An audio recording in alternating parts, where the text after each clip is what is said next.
What is going on, guys? DBG here. In this video I'm going to be talking about the 5 worst teams for the upcoming NBA season.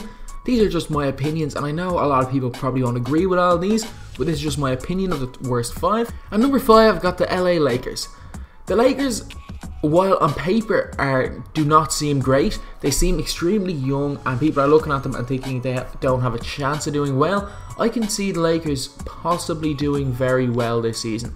While I still think there's a chance of them being one of the worst teams in the NBA, they're on the right track. They've got Julius Randle, who's picked up his game a lot. They've got Brandon Ingram, who looks like a really good rookie. They've got Luol Deng, former All-Star, really good leader. Jordan Clarkson's a good player. And D'Angelo Russell could possibly play at an All-Star level this year. And surround them with players like Timofey Mozgov, who is a decent player. Lou Williams, former 6th man of the year.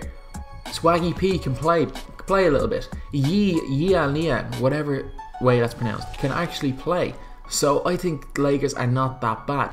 And this season, obviously Kobe, one of the best players of all time. But last year, I think that they would have been better without him. And this year, they don't have Kobe. So it's D'Angelo Russell's team. I can possibly see the Lakers in and around 40 wins. But that's a stretch. They have a shot of it, but I think they're going to be near the bottom. And number 4 is a team very, very similar to the Lakers, and it's the Philadelphia 76ers. The Sixers have got a strong team, but it's very, very front court oriented. Joel Embiid's coming back this year. No one knows if he will be good or not. Nerlens Noel, great player. Jahlil Okafor, great player. But the problem is all 3 of them play the exact same position. This season they've got a few good players in. They've got Dario Saric, who showed at an international level that he can play. Dario Saric, there's no doubt that this guy can play. He's going to be a solid NBA player, and will he start for him? I don't know, but he's going to be great. They've got Ben Simmons, number 1 overall pick, has the potential to be a superstar in the NBA, and is probably going to be their best player this season. They've got Gerald Henderson, who's a very, very good role player. They've got Jared Bayless, who's a really good role player as well. And people are like, Carl Landry, again, another good role player. Stauskas can shoot the ball, and people are like, oh, they've got either Jared Bayless or TJ McConnell playing point guard, they're going to struggle. People don't realise how good Sergio Rodriguez is. Sergio Rodriguez more than likely will be their starting point guard, and like the Sixers, while they have no shot of making the playoffs, they could possibly win, I don't know, 30 games. If they don't get injured and everyone plays to their potential, and hopefully they can get a trade for either Noel or Embiid, gets another good player in, they could possibly win 30-35 games this year. Now, number 3, we've got a team who on paper should be pushing for the playoffs, but it's the most dysfunctional franchise in basketball right now, the Sacramento Kings. They've got a decent team on paper. They've got DeMarcus Cousins, Darren Collison's a good player, Omri Caspi can shoot the ball, Cauley Stein plays defense, Rudy Gay, really, really good scorer, Aaron Aflalo, former All-Star, Ben McLemore can play a bit, and one of the other players that they signed to back up Darren Collison is arguably one of the most dysfunctional players in the NBA on the most dysfunctional team in the NBA, and that is Ty Lawson. Jesus Christ, what are Sacramento doing getting this guy? So many players they could have had instead of Ty Lawson.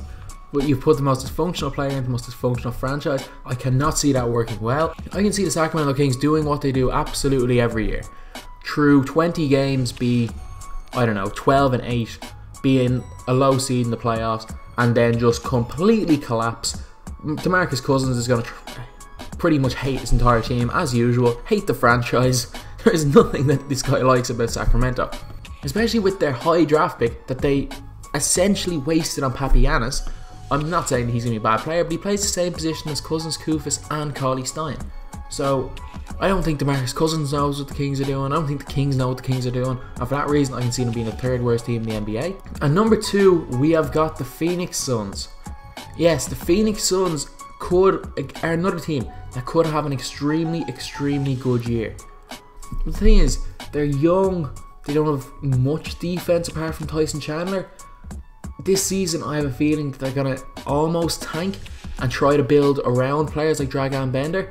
I think they're going to give Bender a lot more minutes than he should get, just because he could possibly develop into a great player. He's the youngest player in the NBA, and it did take Devin Booker a while last year to get good. So I know Eric Bledsoe is an extremely good player, Brandon Knight's a good player, but they both play the exact same position. I know you can play Brandon Knight at the 2 and push Devin Booker to the 3, but that gives you an extremely small lineup. Even though Devin Booker is not small, Brandon Knight at the 2 is still quite small. They're starting 5 if Bender or Chris, whichever one plays the 4, Tyson Chandler or Len at the 5, and then that starting 5 does not look bad, but their depth is not great. They've got Leandro Barbosa, who I think is a good player, but was made look better based on playing for the Warriors. Before he went back to the Warriors in his just before he left the NBA, before that he struggled. Chase Budinger is not a great player in my opinion. John Jenkins can shoot the ball, that's about it. TJ Warren, not bad. Overall, I do not think that they're a great team, and I think that they're going to intentionally tank to try build around their young talent at the minute. There's a good chance they're going to get a high pick in this draft, so I think they're going to tank. And number 1 is the Brooklyn Nets. The Brooklyn Nets essentially put all their eggs in one basket in 13-14. Their owner said within 5 years they'd win a ring, and they were paying their starting 5 over $100 million in the 13-14 season. Because of that, and the trade they made to the Boston Celtics, essentially trading away their future, most of their first round picks. They are not a destination for good free agents, and they're just an extremely poor team right now.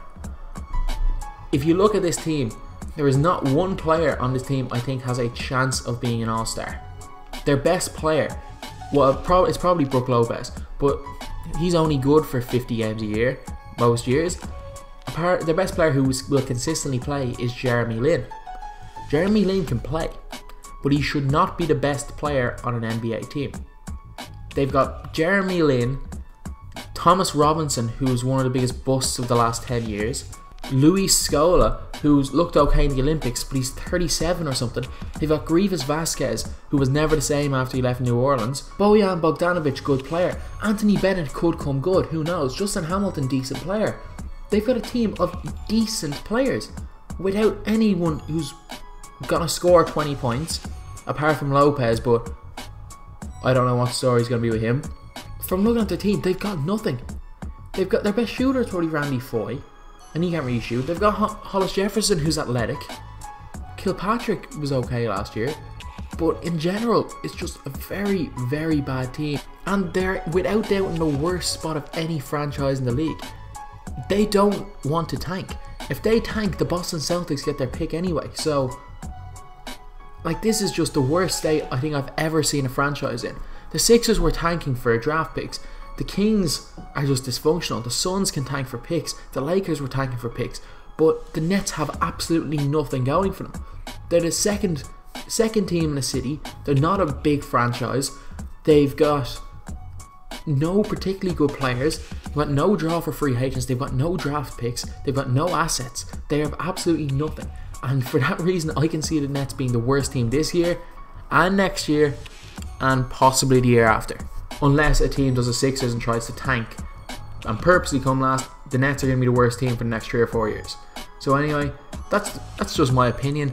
Obviously, I know a lot of you are going to agree with some of these, but again, it's just my opinion. So thanks for watching. Please like, comment, and subscribe.